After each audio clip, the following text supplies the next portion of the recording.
Olá, seja bem-vindo para mais um episódio do quadro Inspire, Expire e Não Pire no Mundo Corporativo.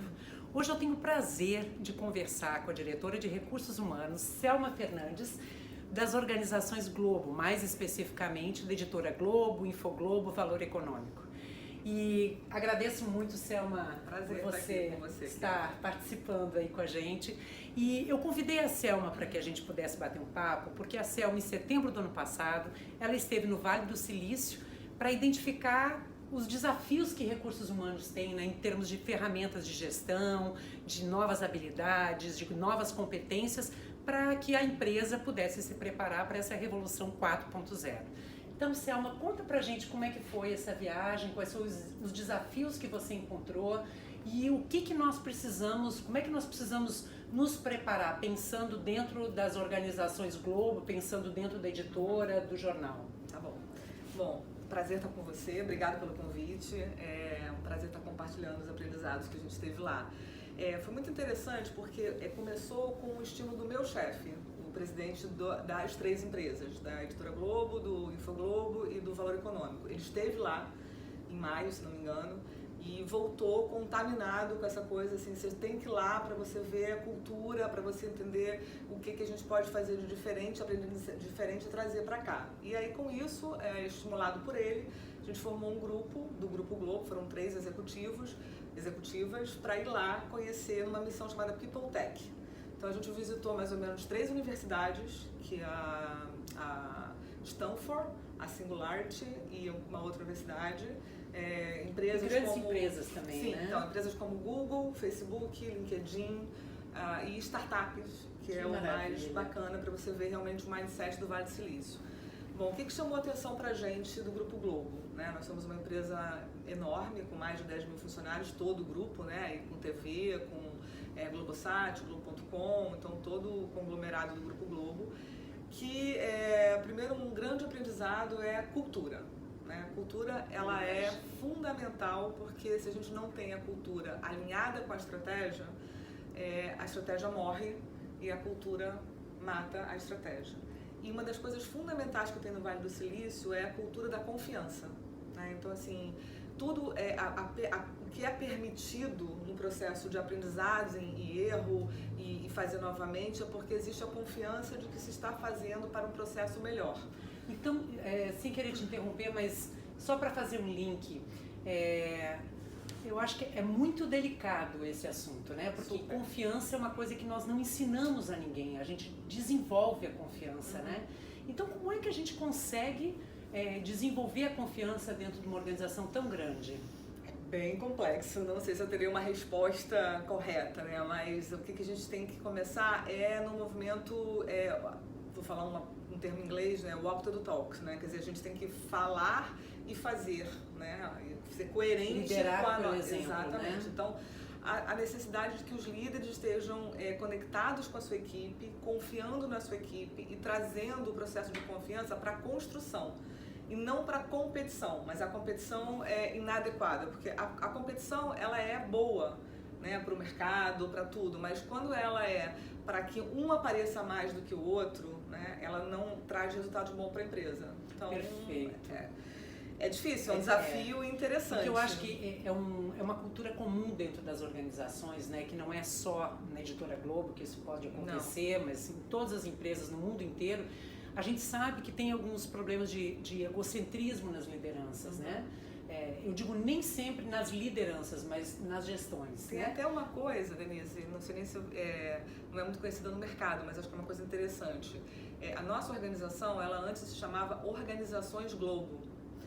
E baseado na nossa essência, né, no trabalho realmente de otimismo, de ter orgulho de ser brasileiro, de criatividade, de uma série de fatores que são o nosso pano de fundo, né, além dos nossos princípios editoriais, há algum tempo atrás a gente fez um processo de mudança e a gente passa a se chamar Grupo Globo, para dar realmente essa conexão entre as empresas, do engajamento de estarmos juntos, né? Não somos mais empresas isoladas, fazemos parte de um grupo e esse grupo vai estar o tempo todo trocando, se ajudando e se fortalecendo frente aos desafios que esse mundo 4.0 traz principalmente para o mercado de mídia, né, que é o nosso métier, né? Perfeito. Então, assim, encontrar esse balanço, só junto a gente vai conseguir fazer isso. E você falou uma coisa muito interessante, né, que percebi lá no Vale do Silício, onde as empresas, as grandes empresas, os startups, eles permitem, tem mais flexibilidade para errar, né? Eu queria que você falasse um pouquinho mais sobre isso. Aliás, é estimulado, né? Assim, quais foram as coisas que me chamaram muito a atenção? A cultura da confiança, a autonomia, né? E o incentivo a fazer. E se você está equipado para fazer, você vai poder errar.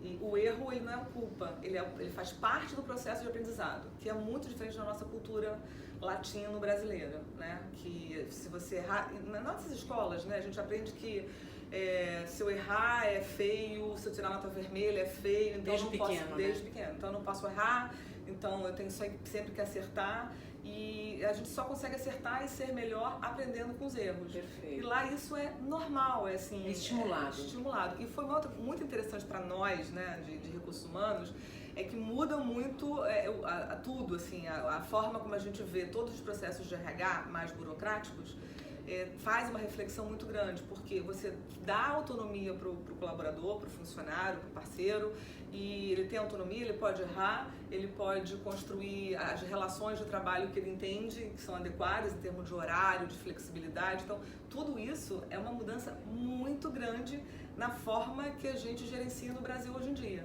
Perfeito. Então, é uma distância que a gente tem desse mundo ainda desafiadora. E eu acho que também é errar com responsabilidade, né? Sim. Não quer dizer que a gente possa sair errando a torto e a direito, como diz o ditado, né? Mas ter a consciência de que eu estou fazendo tentativas para o acerto. Né? Que eu acho que isso aqui é bem legal. Que é, vamos dizer assim, a estimular premissa... a criatividade, né? A premissa do aprendizado. Perfeito. Né? Eu estou aprendendo, eu vou errar. Agora, um contraponto disso, que é muito legal lá, é assim, mas erra rápido, né? E aprende rápido com o seu erro. Não fica insistindo muito tempo, porque também na cultura do Vale do Silício, os investidores estão ali para ter resultado. Claro. Né? Eu estava lendo muitas coisas sobre o Vale, então assim, o Vale, na verdade, ele é um mindset de inovação. Né? Não é uma questão só tecnológica, é uma questão de gestão. Né? Como é que eu inovo nesse mercado?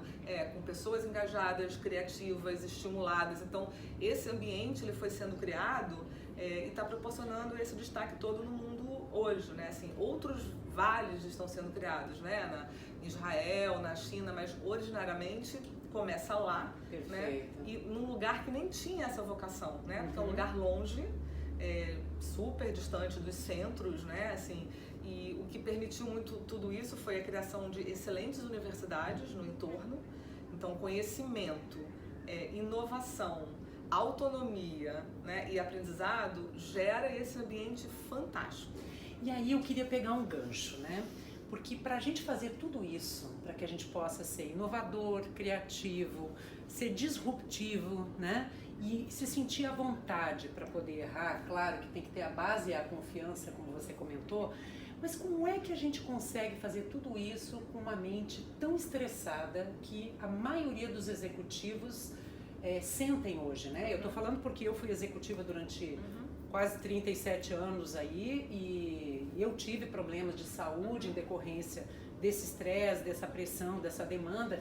E aí eu queria te ouvir um pouquinho, como é que você acha que isso a gente pode trazer, pegando o teu exemplo como diretora de recursos humanos de uma empresa grande, como é que a gente lida com tudo isso dentro da organização? Eu preciso confessar ao vivo que a gente está retomando esse assunto agora, porque toda essa revolução da integração das nossas empresas, essas 3 empresas, foi uma integração que durou 2 anos e agora a gente é uma única empresa nessas 3, né, na Editora, na Infoglobo e no Valor. Então esses 2 primeiros anos foram anos muito puxados de uma integração onde todos os executivos extremamente envolvidos em unificar processos, procedimentos, políticas. Então esse ano a gente retomou esse olhar, porque a gente teve realmente pessoas com depressão, com afastamentos, né? Tamanha pressão e exigência que a gente precisava ter para responder ao mercado. E a gente começou a trabalhar muito essa coisa da gestão da emoção e tentar trazer palestras, fazer parcerias com alguns institutos que possam, né? Eu sou um exemplo disso, porque eu também já fiz esse processo de tentar trabalhar o meu controle emocional para que eu possa olhar para essa situação de uma forma diferente. Mas a gente também está começando esse processo aqui. Agora, eu acredito assim, se a gente não tiver o controle das emoções, se a gente não tiver o controle da respiração, né, a gente se perde. E tem uma máxima antiga em RH que é assim, você contrata uma pessoa pelas suas habilidades técnicas e você demite pelas comportamentais. Perfeito. Então, assim, por mais que a gente tenha evoluções nas competências mais técnicas, que a gente chamou de hard skills, são as soft skills, quer dizer, são os comportamentos que vão fazer toda a diferença para o seu sucesso profissional. Então não adianta você ser um executivo que tenha MBA, mestrado, doutorado, né, fale 5, 6 idiomas e não tem nenhum controle emocional e da sua gestão. Você vai ser traído pelo seu emocional. E aí quando você vê, você está sendo desligado ou tendo uma síndrome de alguma coisa sem entender por quê. E é interessante porque a gente ouve falar isso com muita frequência, né? Porque o Fórum Econômico Mundial acabou de comentar sobre as novas habilidades dos profissionais do futuro e uma das principais é a inteligência emocional, né? Onde ele fala de a inteligência intrapessoal, quer dizer, o autoconhecimento para que você possa se fortalecer como indivíduo, como profissional, para você poder ter a mente tranquila e poder se relacionar melhor dentro da organização, poder ser mais criativo, mais inovador. Então isso realmente está assim, pegando fogo no assunto, vamos dizer assim, né? Super. E isso, como é que você traz agora para dentro da empresa? O que você vê assim de desafios, fazendo o link, né, do Vale do Silício, das coisas que você viu, das inovações, das novas competências? O que você acha agora que você tem de desafio para poder implementar isso dentro da organização? E pensando também que nós estamos vivendo num momento onde os executivos também as pessoas estão vivendo mais, né? E, consequentemente, nós temos pessoas de mais de 50 anos que estão procurando se recolocar no mercado e, às vezes, não estão tendo um espaço. E você estava me comentando aqui nos bastidores de que vocês acabaram de contratar pessoas até com mais de 50 anos. Então, eu queria que você contasse um pouquinho para a gente, assim, como é que encaixa essas habilidades, novas habilidades dentro da organização. Tem uma coisa desse mundo 4.0 digital que a gente tem que desmistificar, né? Ele não está relacionado à idade, ele está relacionado a mindset, a forma que eu penso, né? E isso faz toda a diferença, quer seja num profissional de 30 ou de 50, 60, 70, né? Hoje a gente sabe que os profissionais maduros e essa mistura de gerações é muito importante para a gente. A gente entende que a experiência, a maturidade com uma capacidade de renovação, com a jovialidade, né, o tomar risco, tem uma química que funciona para a gente poder encarar os nossos desafios aqui na empresa. Então, a gente contrata pessoas não pela idade. A gente tem diretores que a gente acabou de contratar com mais de 60, eu tenho jovens diretores com 30 e pouco, então a gente tem um mix tanto na diretoria quanto nas outras áreas. A minha área hoje, que tem uma curva de faixa etária mais jovem, né, é a área de estratégia digital, porque é uma área onde eu tenho os nativos digitais, que a gente precisa ter esses nativos digitais para desenvolver produtos, né? Então, a área de UX, de desenvolvedores. Na empresa, de uma forma geral, a gente tem esse mix. É muito interessante. E isso ajuda, porque a gente também tem mistifica, às vezes, que só as pessoas mais maduras que têm tendência a ter, né, estresse, depressão. Não, isso está no mundo para todos, né? Para o jovem de 21, 22, 23, 25, para o maduro de 50 a mais, né? Então essa troca está sendo muito proveitosa para a gente. O que a gente está fazendo? Eu acho que a gente começou a fazer um pouco de diferente com esse aprendizado lá também do Vale. A gente contratou uma pessoa que a gente chama de diretor de inovação, mas que a gente não acredita que a inovação está no cargo, mas a inovação tem que estar na cultura da empresa. Mas para começar, a gente trouxe uma pessoa que vai nos ajudar a disseminar isso na organização. Ele vem com um desafio, e a gente trabalha muito junto, o RH com ele, de tentar trabalhar com grupos multifuncionais, né? Sem hierarquia. Então, ele não tem nenhuma subordinação com essas pessoas, então a gente forma grupo de 10, 12 pessoas de todas as áreas da empresa em torno de um objetivo. Né? Então esse é um primeiro passo que a gente está encontrando de trazer a coisa da autonomia, do aprendizado, do erro, sair das caixinhas das suas áreas, né? Pensar no propósito da empresa. Então é um exercício que a gente começou a fazer esse ano e já evoluímos muito, assim, primeiro teve muita resistência das próprias pessoas, né? Porque tem aquela coisa que é muito diferente do Vale do Silício, né? Da necessidade de você responder hierarquicamente para alguém, e aí esse alguém vira, né, mais do que o chefe, vira o dono da sua vida, né? E isso lá não é assim, lá no Vale do Silício assim, as pessoas têm autonomia, cultural, né? Super cultural. Então você tem, é como se fosse aquela figura de, né, de autoridade, né? Então eu não posso fazer nada de diferente daquilo que ele pede para que eu faça. E a gente está esperando o contrário, a gente está esperando que as pessoas façam diferente, né? E provoquem a hierarquia. Então esse é um caminho que a gente está encontrando. Você acha que nós estamos muito atrás? Acho. Muito atrás? Acho. Tem muito a evoluir. Saímos, olha, nessa missão fomos mais ou menos 35 executivos de RH, de vice-presidentes a diretores corporativos, de várias empresas nacionais, multinacionais, e saímos todos de lá nessa reflexão de final de visita com essa sensação e com essa angústia de dizer, meu Deus, a gente está muito longe ainda disso, né? A gente tem um desafio, mas também encarando como desafio, né? Não como vitimização, mas assim, tem um longo caminho desafiador e a gente quer fazer, né? E a gente tem que ser, e aí o RH, nesse sentido, tem que ser o provocador desse movimento, né? Junto com os executivos, principalmente com o CEO, né? Com o principal executivo, e com a diretoria. Não adianta sentar e chorar e se lamentar, isso já passou há muito tempo. Então tem que ser realmente encarar o seu papel de mudar, né, as figuras, mudar o jogo e tentar ajudar o máximo possível a organização chegar nesse exercício, né? E daqui a alguns anos a gente está aí no páreo, quem sabe, criando um Vale do Silício no Brasil. É isso. Mas eu acho que é um desafio muito grande para as lideranças, né? Assim como a Selma conduz a diretoria de recursos humanos, eu já tive a oportunidade de conduzir diretoria da área comercial. Então, eu acho que as diretorias, as lideranças têm um desafio grande, que é engajar os times, criar essa confiança, né?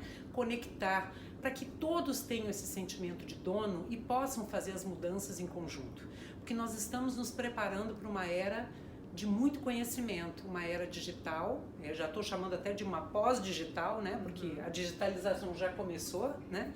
E a gente vai precisar desenvolver, sim, novas habilidades e novas competências. Mas só é possível tudo isso se a gente tiver uma mente calma, tranquila, relaxada e a gente se conectar com a gente mesmo. Então, enquanto isso, inspire, expire e não pire no mundo corporativo. Até a próxima. Tchau, tchau.